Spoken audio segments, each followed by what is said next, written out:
লামডিংয়ে এই ভয়াবহ অগ্নিকাণ্ডের ঘটনা ঘটেছে। লামডিংয়ের অফিসার্স কলোনির সমীপে এই বিধ্বংসী আগুন লাগে। আগুনে একটি পরিবারের বাসগৃহ সম্পূর্ণ পুড়ে ছাই হয়ে যায়। স্থানীয় সূত্রে জানা গেছে অগ্নিকাণ্ডের সময় একটি রান্নার গ্যাস সিলিন্ডার বিস্ফোরিত হয়, যার ফলে আগুন আরও দ্রুত ছড়িয়ে পড়ে। এই ঘটনায় সৌভাগ্যক্রমে কোনো প্রাণহানি না হলেও শঙ্কর লোধ এবং কার্তিক লোধের বাসগৃহ সম্পূর্ণভাবে ধ্বংস হয়ে গেছে। পরিবার দুটি বর্তমানে চরম সংকটে পড়েছে। খবর পেয়ে দ্রুত ঘটনাস্থলে দমকল বাহিনী, রেলওয়ে, পুলিশ এবং অসম পুলিশ পৌঁছে পরিস্থিতি নিয়ন্ত্রণে আনে এবং বড় ধরনের বিপর্যয় ঘটার আগেই আগুন নেভাতে সক্ষম হয়।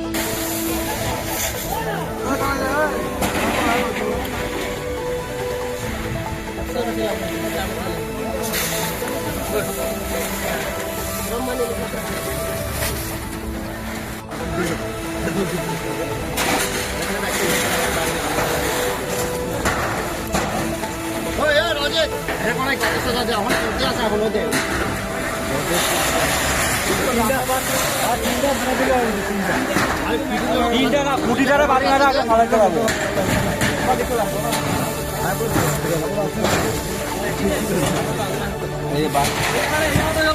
তিনটা ফালাই এই ভিতরে